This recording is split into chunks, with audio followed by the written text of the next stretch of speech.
अस्सलाम वालेकुम। आज हम एक एलिमेंट के बारे में बात करेंगे, an element which is extremely harmful for us as humans, but unfortunately हमारी देसी कम्युनिटीज में, देसी सोसाइटीज में, पाकिस्तान में it is taken as a norm, it is taken as a usual ingredient of all the relationships. आप कहीं ना कहीं इस चीज को देखेंगे और महसूस करेंगे जब हम इस पे बात करेंगे कि कहीं ना कहीं आपने इस चीज को विटनेस किया है, इस चीज को अपने इर्द गिर्द अपने साथ होते देखा है। ये एलिमेंट है टॉक्सिसिटी। टॉक्सिसिटी क्या होती है, what is a toxic relationship and is your relationship toxic, इन सब चीजों पे हम बारी बारी बात करने वाले हैं।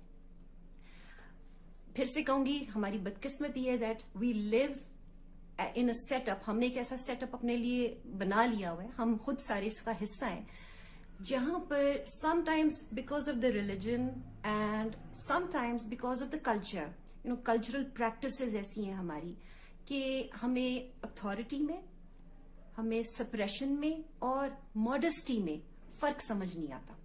It becomes all mixed up. कुछ जगह पर हमें इसलिए भी खामोश रहना होता है, चुप रहना होता है, बर्दाश्त करना होता है, क्योंकि हमारी सोसाइटी ने प्री सेट नॉर्म्स हमारे लिए एस्टैब्लिश कर दिए हुए हैं। ऐसे नॉर्म्स हमारे लिए सेट कर दिए हुए हैं जिनके मुताबिक हमें वहां पर बर्दाश्त करना है। We have to act week.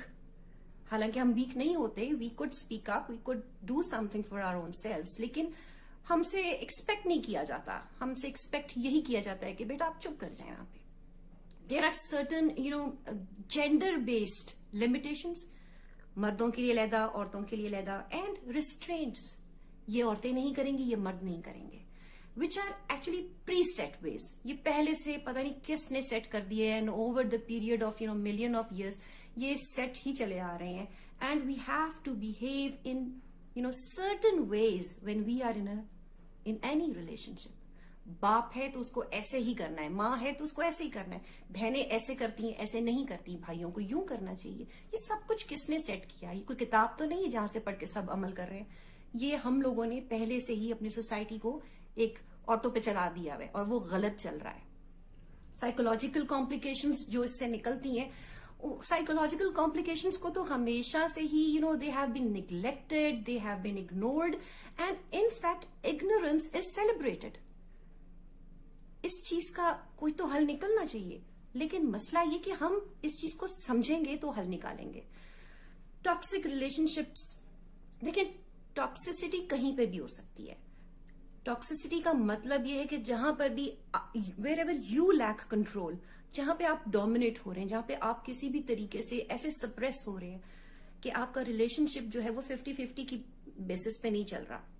It can be your dad if it is like बहुत डोमिनेटिंग है, it can be your boss, it can be your coworkers, your siblings, your spouse, your in laws, it can be anybody जिसके साथ भी आपका relationship चल रहा है।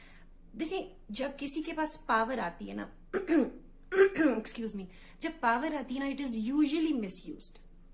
Mostly when people come in power, they mistreat others, they dominate others, they try to bully others, and in such situations what do we need to do? We need to redefine our relationships.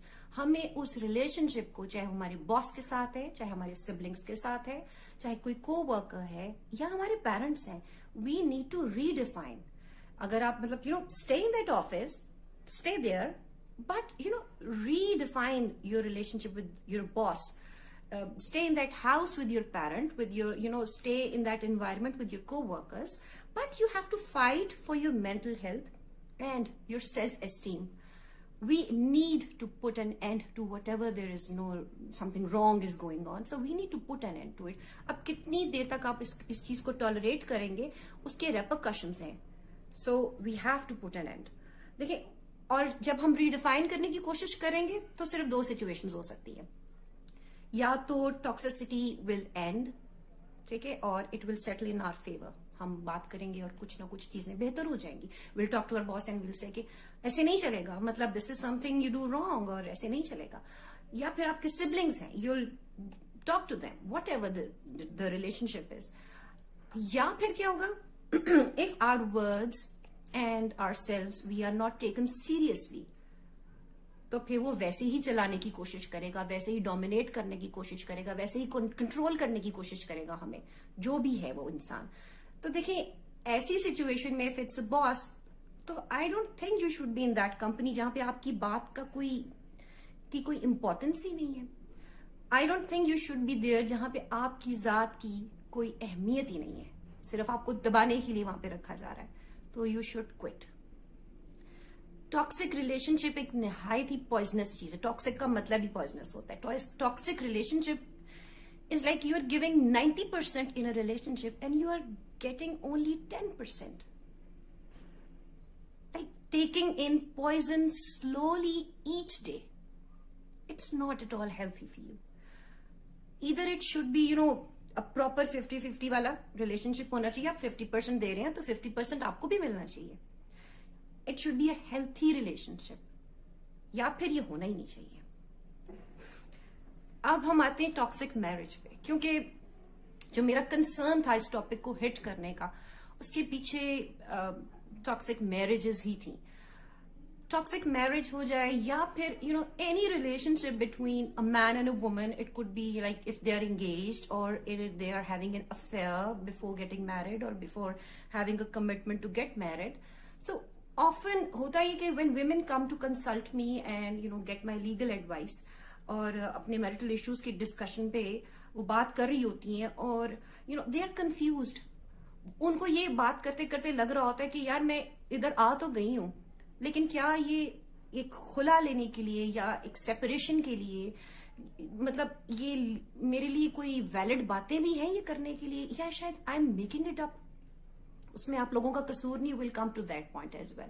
देखिए most of the times होता क्या है, even men come to me and it happens के उनसे बात करते हुए एहसास हो रहा होता है कि ये शादी चलने वाली नहीं. It is a toxic relationship. होता ये कि most of the time, I would say like 60 to 70% of the time, we are unaware that we are in a toxic relationship. हमें पता ही नहीं होता कि हम जिस चीज को झेल रहे हैं, जिसको बर्दाश्त कर रहे हैं, ये हमें कितना नुकसान पहुंचा सकती है. A toxic marriage is not something जो आप 2 दिनों में डिसाइड कर लें, 2 हफ्तों में डिसाइड कर लें, 2 महीनों में डिसाइड कर लें. It is a chronic condition. It is an ongoing condition. कुछ अरसा लगता है इस चीज को एस्टेब्लिश करने में कि ये एक टॉक्सिक मैरिज है. देखिए it is characterized by it has to be constant, ongoing, and it is unhealthy mental, physical, emotional issues से भरी हुई होती है ये शादी.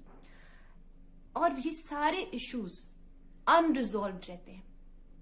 दे never get resolved and they fester into even bigger problems. They get piled up, क्योंकि इसमें एक बंदे का काम डोमिनेट करना है, दूसरे का काम डोमिनेट होना है. रियलिटी ये है, इसको कोई डिनाई नहीं कर सकता, that women in Pakistan are suppressed और they are instilled. अजीब सी बातें, मतलब they are instilled that they are supposed to tolerate, they are supposed to put up after शादी. मैं किसे उनका कोई बच्चा, माँ बाप ने रुखसत कर दिया, ससुराल में उनको जैसे तैसे रहना है और उनको अननेसेसरीली सब्र से गुजारा करना है. And they have to take every abuse, every toxicity as a norm.